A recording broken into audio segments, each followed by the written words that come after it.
이제는 너무나 뻔해 지겨워질 지경이다. 현지 토트넘 팬들이 비난을 쏟아낼 때마다 손흥민은 곧바로 그 다음 경기에서 증명해버린다. 최근 토트넘 내부의 분위기는 아주 흉흉했는데요. 아스날전 패배를 당하면서 팬들의 여론이 최악으로 치닫았고 리그컵 코벤트리 시티전을 가까스로 이겨내긴 했으나 아주 졸전을 펼쳤기 때문에 여전히 북런던 더비 패배의 여파에서 쉽게 회복하지 못했죠.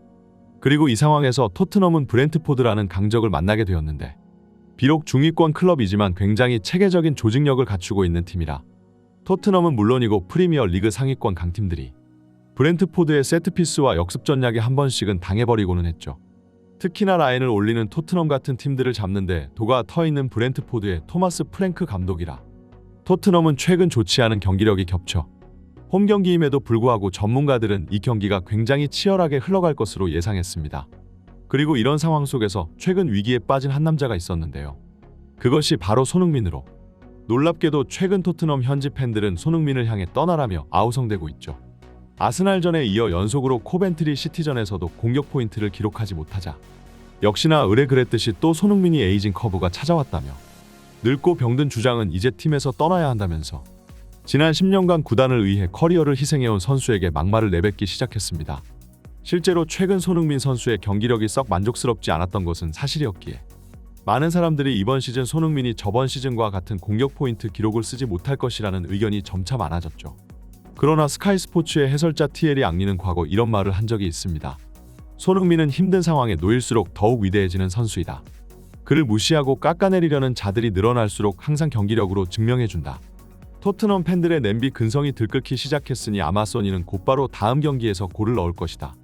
앙리의 그 말대로 손흥민은 언론에서 부진 소리가 기어나올 때마다 곧바로 경기력으로 증명해내고는 했습니다. 그리고 그것은 이번 브렌트포드전도 예외는 아니었는데요. 포스테코글루 감독은 숱한 논란에도 불구하고 다시 한번 존슨을 선발 명단으로 올렸습니다. 여기에 솔랑케와 손흥민을 더해 최전방 3톱이 구성되었죠. 그리고 여기에 수비형 미드필더로는 벤탄쿠르 한 명을 두고 공격형 미드필더로 메디슨과 쿨로셉을 기용하는 아주 공격적인 전술을 들고 나왔죠. 그러나 포스테코글루 감독의 이 고집은 항상 이를 그르치고는 합니다. 이번 브렌트포드전에서도 고작 20초 만에 선제골을 얻어맞았는데요. 집중력이 해이해졌는지 너무나도 쉽게 박스 근처 부근으로 상대의 접근을 허용했고 브렌트포드의 크로스가 오라가 은베모가 다이렉트 슈팅으로 토트넘의 골망을 흔들었습니다. 1분도 안 되어 자신들의 홈에서 내준 선제골, 아주 치명적이었죠. 하지만 이 힘든 환경에서 결국 손흥민이 활약하기 시작했습니다. 우선 토트넘의 동점골이 재빠르게 터진 것이 아주 주요했는데요. 토트넘은 계속해서 라인을 올리며 전방 압박을 펼쳤고 7분경 아주 결정적인 위치에서 상대 수비수의 패스를 가로채 끊어내는데 성공했습니다.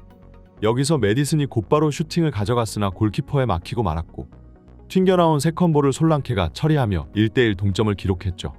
빠른 시간 안에 동점을 만들어낸 건 토트넘에게 있어서는 아주 중요했습니다. 다시 승부를 원점으로 되돌려 선제골을 잊어버릴 수 있게 만들었죠. 그리고 손흥민의 경기력이 심상치가 않았는데요. 계속해서 위협적인 장면을 연출해냈는데 이번 경기는 골이 아닌 도움으로 팀의 승리를 견인했습니다. 27분경에는 손흥민이 중앙까지 내려와 볼을 받은 채 운반을 시작했습니다. 여기에 존슨이 빠르게 침투하자 그 공간을 향해 재빨리 패스를 찔러 넣어줬죠. 그동안 형편없는 결정력으로 많은 비난을 받으며 SNS 계정까지 닫아야 했던 존슨이었지만 저번 코벤트리 시티전 역전골을 넣으며 서서히 슈팅에 물이 오르더니 이번 경기에서도 달라진 모습을 보였는데요. 손흥민의 패스를 받은 뒤 각이 없는 위치에서 반대편 골대 구석을 노려 정확히 깔아채 2대1로 역전해내는 스코어를 만들어낸 것이죠. 오늘 손흥민의 플레이 메이킹은 거의 지단 그 자체였습니다. 중원과 최전방 앞뒤를 폭넓게 움직이며 모든 볼줄기에 관여한 뒤 사실상 한 골을 떠먹여주는 키패스를 수도 없이 만들어냈는데요.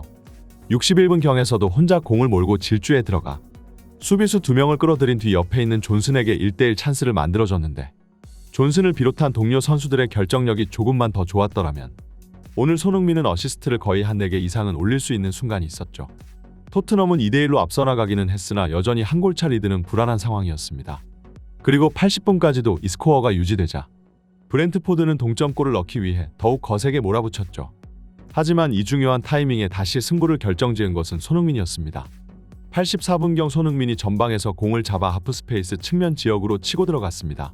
반대쪽에서는 메디슨이 달려가고 있었지만 이미 브렌트포드 수비수의 시선에 들어와 있어 상대는 손흥민과 거리를 살짝 벌린 채 메디슨으로 가는 패스 경로를 차단하려 들었는데요. 그러나 손흥민은 여기서 아주 놀라운 플레이로 영국 현지 중계진들을 깜짝 놀라게 했습니다. 메디슨을 바라본 뒤 약간 엇박자로 휘어져 들어가는 패스를 찔러 넣어줬는데 박자를 빼앗는 타이밍의 패스는 브렌트포드 수비수의 가랑이 사이를 통과시키기 위함이었고, 상대는 이미 메디슨을 향한 패스를 대비하고 있었음에도 손흥민의 패스가 가랑이 사이로 그대로 흘러들어가 메디슨의 발 앞에 떨어졌죠. 사실상 한 골을 이미 떠먹여준 상황이었고 메디슨이라도 이 기회를 놓칠 리는 없었습니다. 가볍게 칩샷으로 골키퍼의 키를 넘기며 3대1 스코어로 쐐기를 박았죠. 그렇게 손흥민의 위대한 활약 속에서 토트넘은 리그 부진을 깨고 아주 중요한 승리를 가져왔는데요. 손흥민은 오늘 한 골도 넣지 못했음에도 평점 8.9점으로 MVP를 받았으며 어시스트 2회, 기회 창출 7회, 슈팅 정확도 100%, 드리블 성공률 50%, 정확한 패스 86%, 롱패스 성공률 100%라는 믿기 힘든 스탯을 기록했죠. 사실상 손흥민이 토트넘의 멱살을 잡고 강제로 끌고 가 팀을 구해냈다고 볼 수 있는데, 이 환상적인 퍼포먼스에 토트넘 6만 관중들은 나이스 원소니를 연호하기 시작했습니다. 그러나 이런 토트넘 팬들의 태도가 참으로 역겹다는 반응도 있었는데요. 불과 하루 전만 해도 토트넘 팬들은 구단의 성적이 전부 손흥민 탓이라는 여론이 형성되고 있었죠. 그저 온라인 커뮤니티에서나 나오는 손흥민 안티팬들의 작태가 아닌 영국의 공식 방송에서 진행한 현지 팬들을 대상으로 한 인터뷰에서도 그들은 100% 손흥민의 경기력이 문제라며 지난 2시즌만큼의 활약을 보여주지 못했고 이제 32살인 만큼 팀에서 내보내야 한다는 주장을 펼치고는 했습니다. 심지어 트로피가 없으니 아직 토트넘의 레전드가 아니라는 충격적인 발언까지 서슴지 않았죠. 그리고 손흥민이 이번 브렌트포드전 다시 한번 팀을 구해내자 그들은 또 가면을 바꿔대며 다시 손흥민의 위대한 경기력에 찬사를 보내고 있는 상황인데요.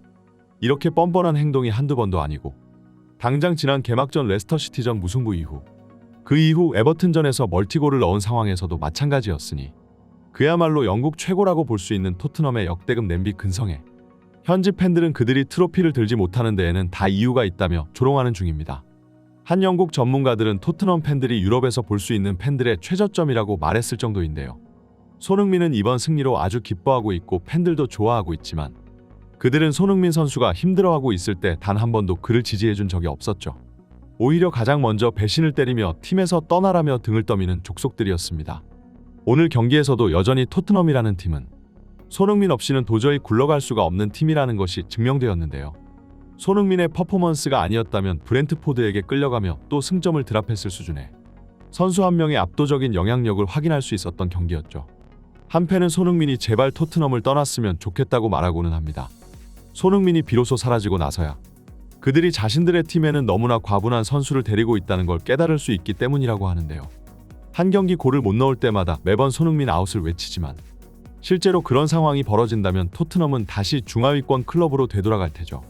구단도 그것을 누구보다 잘 알기 때문에 최근 손흥민에게 재계약을 제시하며 팀에 묶어두려는 속셈이기도 하고요.